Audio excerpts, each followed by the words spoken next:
All right, cool. We're recording now, so. All right, sick. All right, welcome to the, I don't know, VR show. We'll call it that for now. We'll figure out an official name eventually. Yeah. That's how it worked. I think the other podcast that I did, we didn't figure out a name for quite a while. It'll eventually take shape, right? We'll figure it out. Yeah. But yeah, I am the R. I am Richard.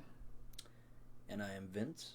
All right, and so I figured since I just went through a fun, interesting ordeal of buying a used product, I figured we talk about buying and selling used items. I mean, you just mentioned it right now. Do you want to go first? Then I will tell you probably my only experience of ever selling a product. Yeah, I mean, I've sold a number of things used on OfferUp and eBay and stuff, like, because I had the 3DS, the original one. Yeah. And then I eventually got the limited edition X and Y 3DS because I was a cool guy. I wanted that one for so long, but that was before I got like a job or anything. So I just, Yeah, no, so I got that one, and then I don't need a second 3DS, and my brother already had his, and so it was like, all right, well, might as well sell this one. Sold it, and that was, gosh, I hated dealing with eBay so much. Yeah, my parents used to sell on eBay for like 7 years, and I would just hear all their grievances. And I was a kid, so I had no idea what any of it meant, but I'm like, that sounds really complicated, and why are they going to have to pay that much just to do these things? That's ridiculous. Yeah, eBay selling fees also are just like absolute garbage. Like, it sucks. Yeah, no, I know. I've been looking. You know that I've been like hunting for specific Nendroids, and they're even more expensive on eBay than they are on Amazon because of that. Yeah, no, I have a Hanzo Nendroid, but Overwatch died, and so that figure is not worth anything. I've never played Overwatch in my entire life. It was fun. The beta, I put in 40 hours into the beta, and then I put in another like 200 or 300 hours into the game. And then after that, the game was fantastic. And then Blizzard came along and said, "Hey, what if we ruined it?" And I'm like, "Cool. What if we just kept ruining it?" Yeah, what if we just slowly made it suck over many, many updates?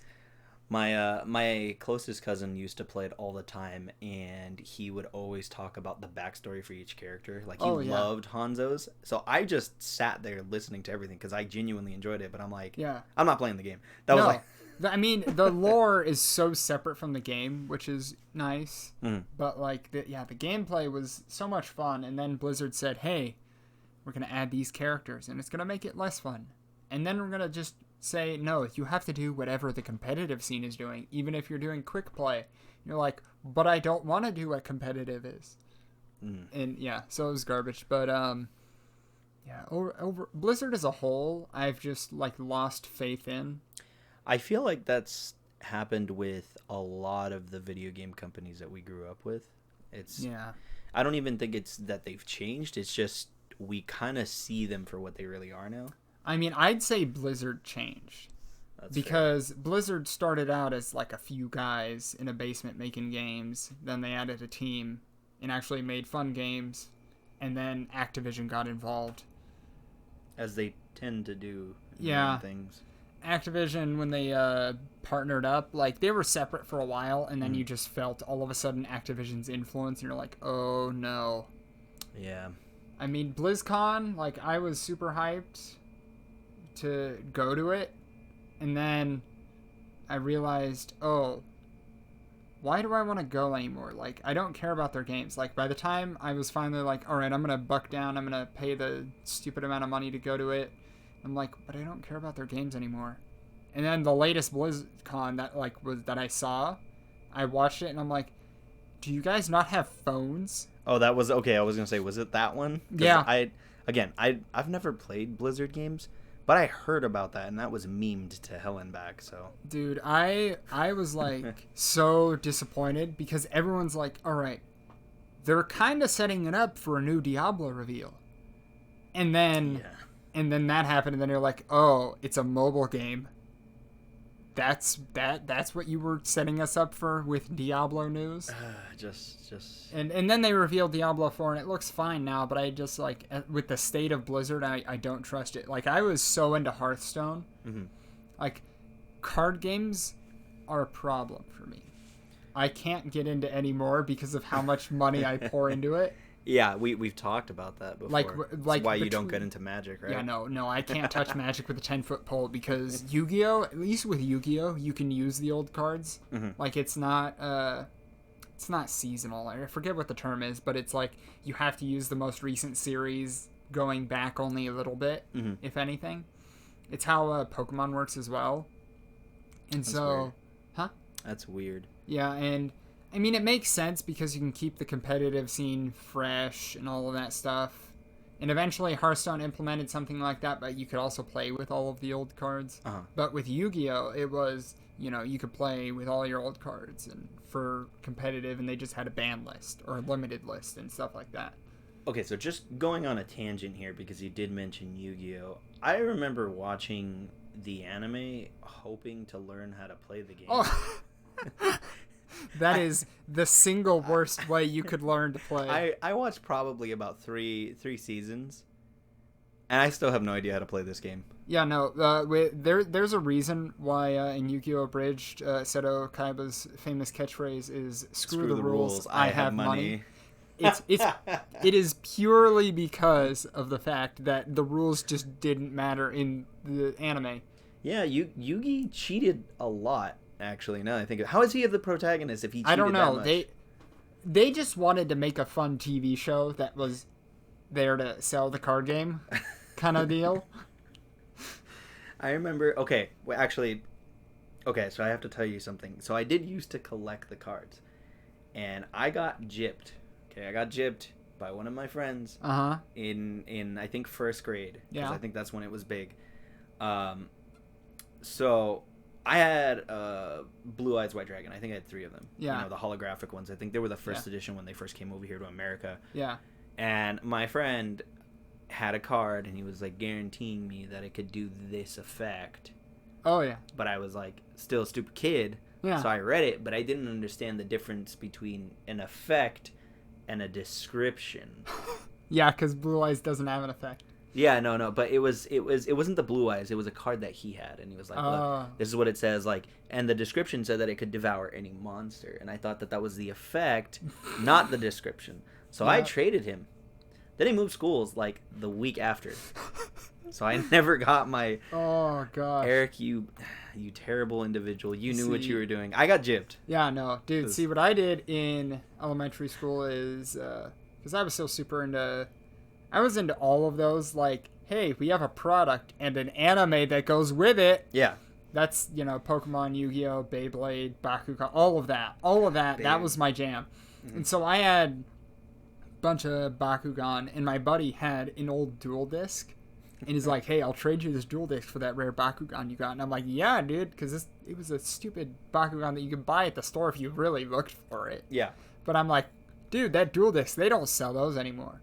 And it wasn't the one where how it folds into itself.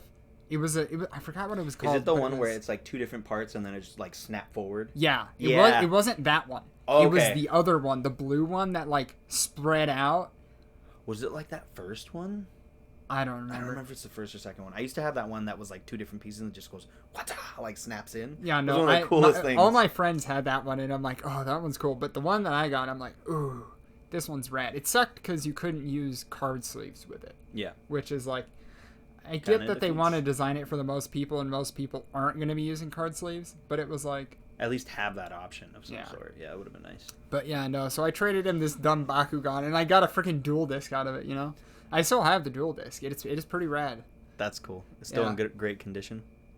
I mean, the sleeve broke off. Yeah. I have to re-glue, like, the armband on.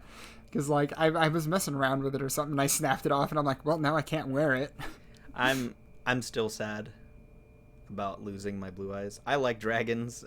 Oh, yeah. And kaiju-sized things. Yeah. Still losing that. I'm like, man.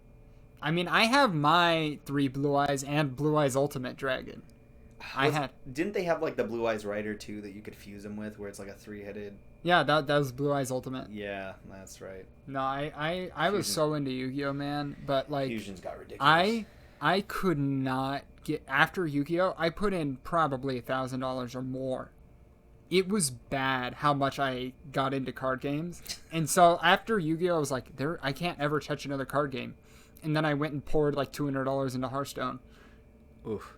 See, I can't really say anything because you say $1,000, but I'm sure that money was spread out over a period of time. Oh yeah, it wasn't just like buy $1,000 of Yu-Gi-Oh cards right here, right now. Yeah, I just because you know what I'm collecting Nendroids, and if I'm very honest with like the amount that I've spent, I'm probably 2/3 of the way there of 1,000. Yeah, no, and it's probably gonna be another 200 when my next check comes. Yeah, the only reason that I was willing to get into Hearthstone is because it's digital. You can like do what's disenchanting your cards, and you can get new ones. Okay. And so that was the only reason. But like, everyone's like, "Hey, you should play Magic," and I'm like, "I'd probably have fun with that, wouldn't I?" Yeah. And then I'm like, "No, I'd like to save money. I have other things I need to collect and put money towards." I still have. Funnily enough, I have 2 decks. One deck for Magic, one deck for Yu-Gi-Oh! That apparently they work almost exactly the same in terms of the way that you play them. Mm-hmm. Because apparently that's the way I play card games. Yeah. And I have not touched my Magic deck. That's the one that Garrett bought me. He bought it for me when they premiered, I think, like a year ago. Yeah. That specific deck type. And then my cousin got me one that was like specifically Dragons for Yu-Gi-Oh! And we've been meaning to play. Yeah. Because he's supposed to teach me, but we still haven't. Yu-Gi-Oh! Is a very simple game. I figured. It's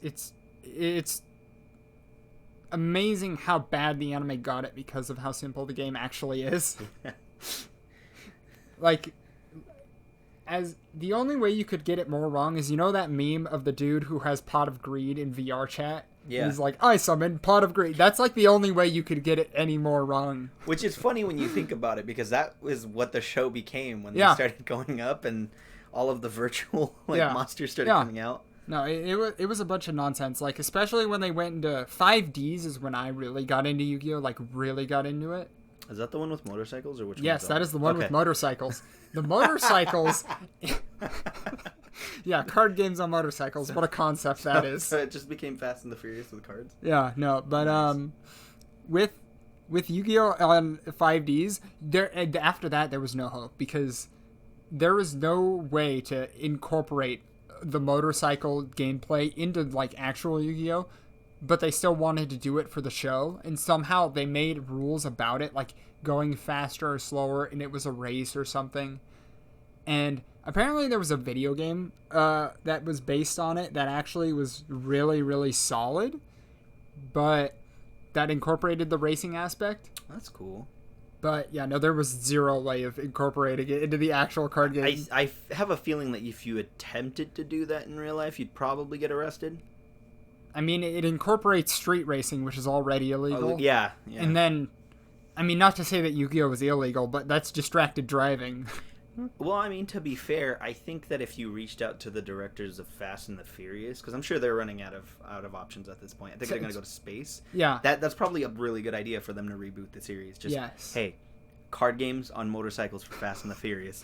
I don't know if they'd go for a Yu-Gi-Oh, but they'd probably do something stupid like poker or something. Yeah, exactly. But that's the best part, because you could just meme on it, and it's your idea. Yes. That you stole from something that can't be marketable outside of the show. Yeah.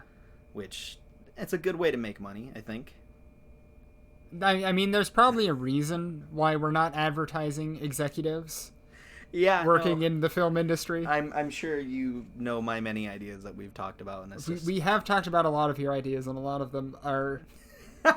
they're good in concept. They're crazy enough to work, but the thing is, like, the directions are there, but the person who's doing it is Stevie Wonder, so he can't read the directions. Can I say that? I don't know if I can say that. We're going to say it anyway. Okay, cool. Who cares? There's going to be, 3 people that listen to this podcast? It's going to be Kanye West listening to this is entirely for us to just have a format of talking, and who knows who listens to it. If we can get to the point where we get sponsored by Raid Shadow Legends, that's all that matters, you know? Oh, that's actually the goal with with everything. I talked to you about the YouTube channel. That's why we're building the computer. But it's if I could get sponsored by Raid Shadow Legends, I know I've made it 110%. Yeah. I don't care how much of a shill you are at that point. As long as the top 3 for me personally is Raid Shadow Legends, Manscaped, just for the memes because of how awful those advertisements are awful. I laughed. I watched the entire advertisement because of how awful it was, and then I realized I just got shilled on for 5 minutes by a product I know I'm never gonna buy. Yeah, that's actually brutally effective. Yeah, it's effective. Yeah, and then probably Gillette, just because at this point where they're at with their company,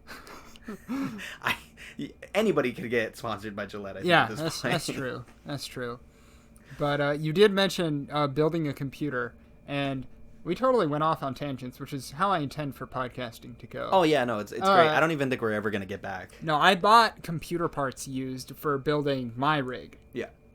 Again, using OfferUp, which I trust a lot more than eBay, even though you have to meet in sketchy people sometimes. Yeah. So I wanted to get an air cooler for my computer. Currently I have water cooling in it, just an AIO all-in-one cooler for the CPU. I wanted to get an air cooler, which is those big, fat, beefy heat sinks. Okay. And I'm like, all right, that looks cool. It's good performance. Let's go for it. I drove out. Gosh, it was like almost an hour away to deal with this garbage. So like 30, about 30 miles? Yeah. Depending?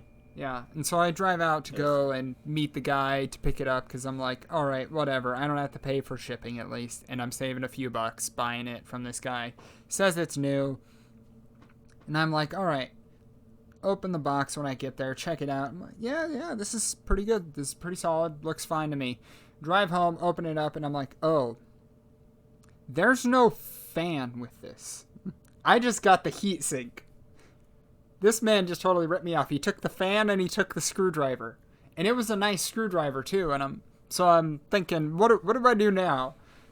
Eventually I talked to Be Quiet, who's the company that makes it. Uh-huh. And they're telling me, oh hey, we could send you out a new fan. And I'm like, all right, cool. How much? Well, it's this much plus shipping. And I'm like, that's more than just if I had bought this stupid thing new. Well, you can come down here and pick it up. All right, guess I'm driving down to Distant City. Oh gosh, that's about an hour and a half away from it's far. It was a gross drive too. I used to have to make that drive every single day for like 8 months. For work, and I'm just like, man, if a driver actually managed to run me off the road while I was heading over, that would have been fine. I'd have been fine with it. Yeah, no, it was bad. So driving out there, I eventually go pick up the part, and I'm confused because when I get there, it's closed, and it's this weird warehouse building. I look around the back, there's an open warehouse door. Mm-hmm. Go over there, and there's some guys, and I'm like, hey, I'm here to pick up a part. And like, oh, you're with the Be Quiet guys. Yeah, no, they're in the office. Let me see where he is. Goes, checks. I don't know where he is. Here, let me call him. Calls him. Oh, he's on lunch break. He'll be back here in a little bit. I'm like, I told the guy I'm gonna meet to pick up the part right now, and he's on lunch break. I'm like, cool, thanks, man. That's what I was really going for with this.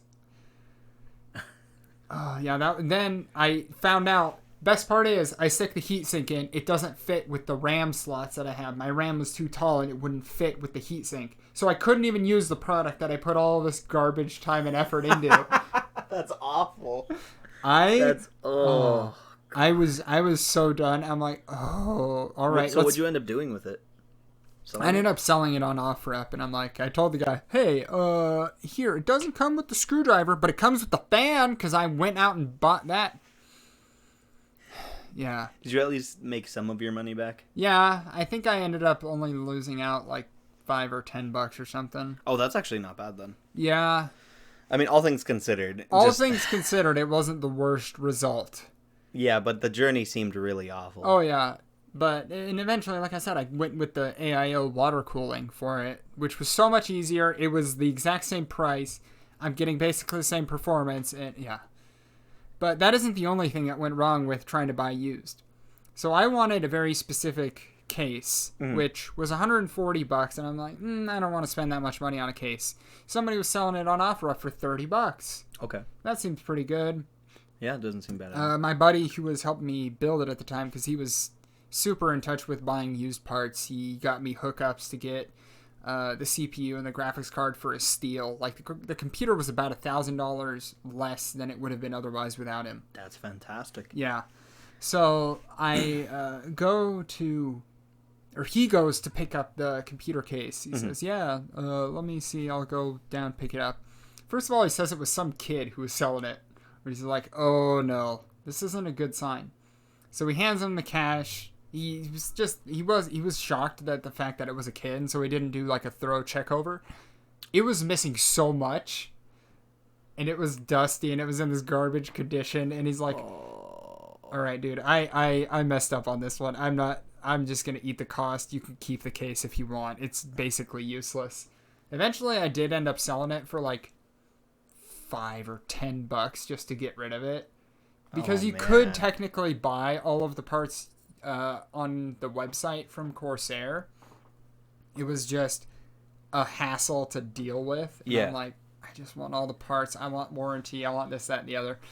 And then I found out some other dude is selling it open box, but it was still basically new.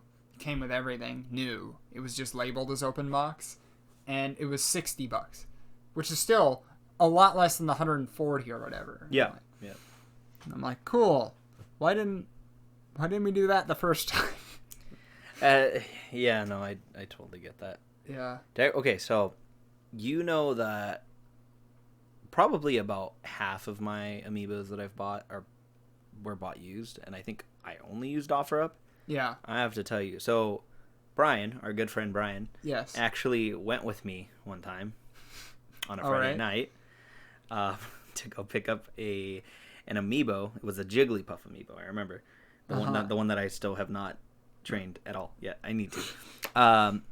So we go in this really shady part of Sketchy City, and the dude who's meeting us, like, he was like 15 minutes late. We're in like a Carl's Jr. parking lot, and like almost all the lights are gone. Well, it turns out the reason he was a bit late is because he was playing basketball. He's rolling up with like a huge amount of friends. The guy looks like a thug.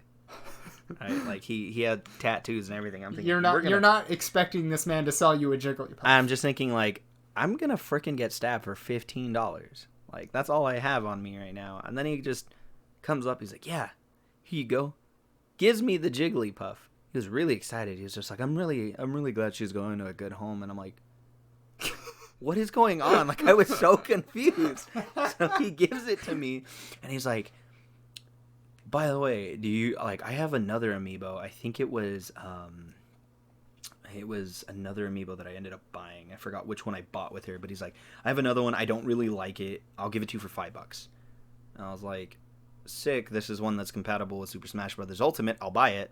So I bought two amiibos for $20, and it was just like one of the weirdest experiences I've ever had buying online, just because I'm thinking, I mean, it was my fault. I totally read that guy wrong. Like, this dude's he has like 15 friends outside. They're all like super intimidating. This guy looks really intimidating. Yeah. And he was just really happy that his Jigglypuff amiibo was going to be used, which in hindsight, I lied to him because I still haven't touched it. But, you know, it was just eventually it will. I just need to find someone who knows how to play Jigglypuff, because I can't play Jigglypuff to save my life. But that was one of the best. Brian and I sat in the car for about 10 minutes driving back. We were both really quiet. You're just like thinking about what happened. Yeah, and he's just like, that was weird, right? And I'm like, yeah, that was weird, but it was funny, right? Like, it was just one of the coolest experiences, but like terrifying at the same time. No, I had a similar one where it was, I got the limited edition Animal Crossing Switch, and just like with the 3DS, I'm selling the old one because I don't need it. And this was when Switches were, for some reason, stupid limited. Like they are now? Not as bad. Yeah. Not as bad now as it was back then. Yeah, I remember that, though. And I'm like, all right, I'm going to sell this Switch let's see if I can make my money back on it, you know? Mm-hmm. Just see if I can make my money back. Because I know people are struggling with Switches, da-da-da-da-da. I post it, and like 2 minutes later, I get a notification, hey, is this still available?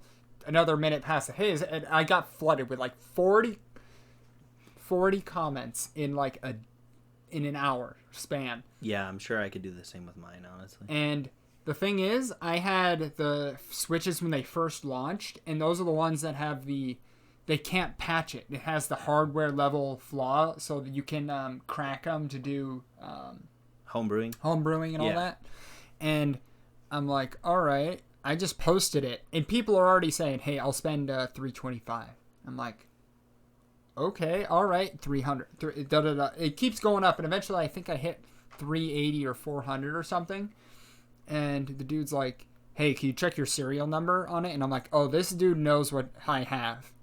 This dude knows what I have. So I'm like, because I knew what Switch I had, and I'm like, I want this to go to somebody who's going to actually use it for the homebrewing because it can.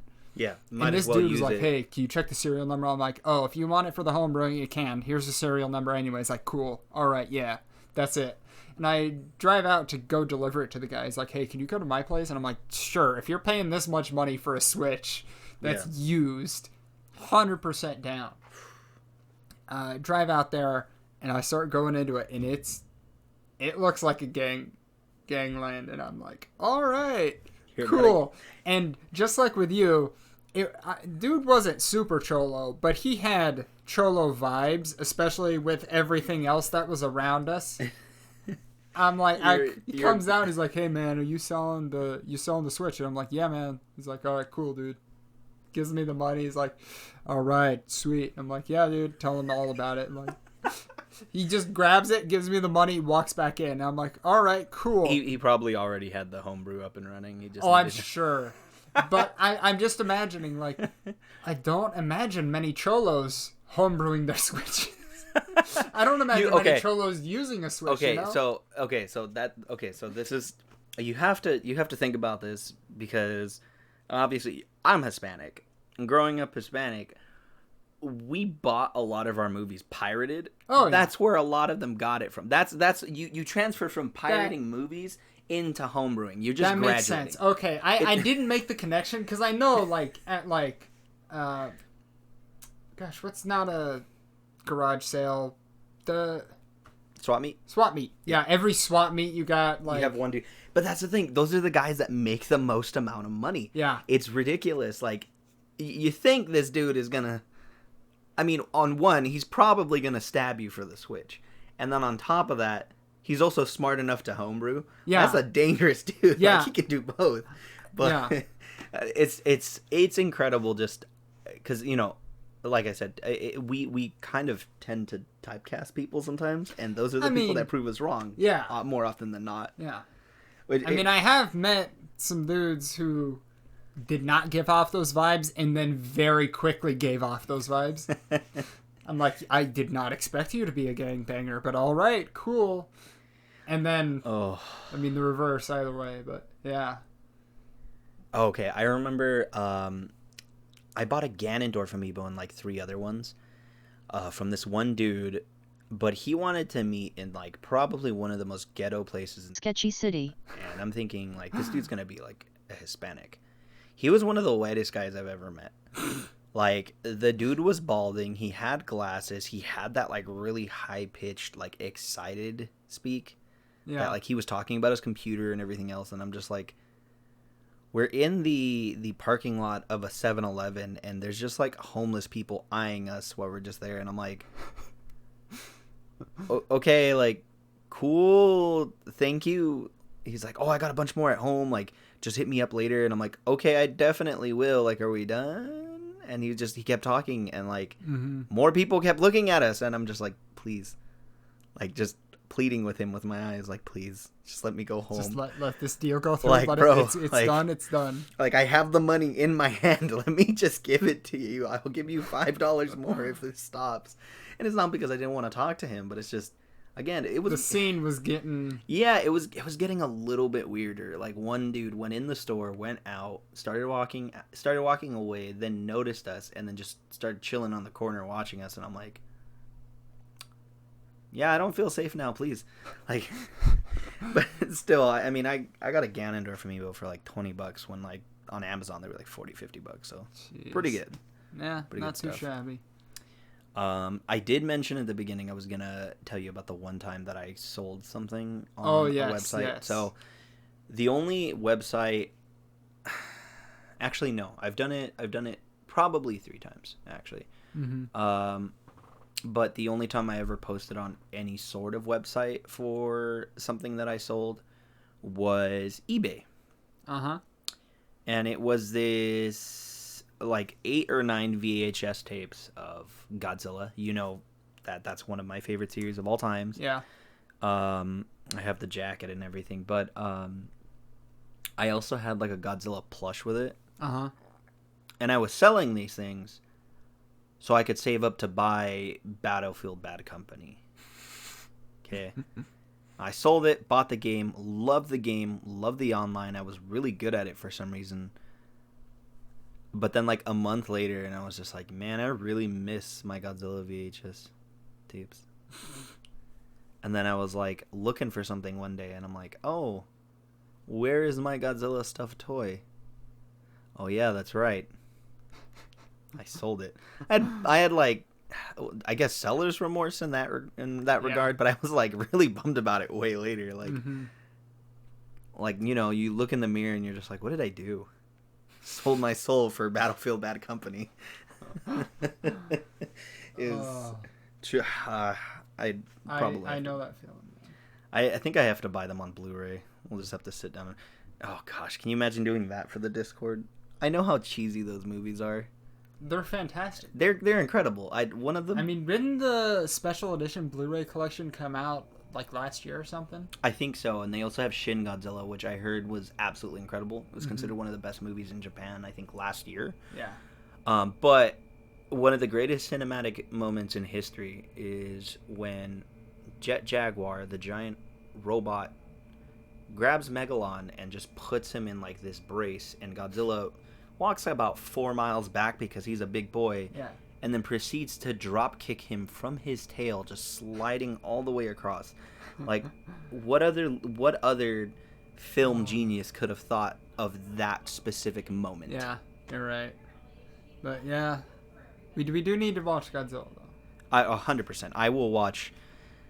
There's about 6 movies that I have not watched yet. Yeah. I need to get my hands on them, but now that I know that they're on Blu-ray, that's one of those things that I'm like, I'm definitely pocketing so I can watch all of these ones. Oh, yeah. The funny thing is, I don't know if you know anything about this, but when you watch the ones that are dubbed, they're completely different from the subbed. Really? There's so much that is censored in the dubbed. Like, one of them, I think it's Godzilla 1956, where they make it, like, all about America, weirdly enough. They filmed extra scenes that still don't make any sense, even though they added them into the movie. Like, I got so confused. Even with, like, the context that they're totally changing, it still doesn't make sense? Yeah, I was just like, and obviously the dubbing in the 50s is slightly worse than what it is now. Yeah. And even though I'm 100%, I love dubs for anime and stuff that I watch, but sometimes they're really awful. And I'm just like, I can't. Like, if they're awful for the sake of being awful and they're self-aware about that, those dubs are incredible.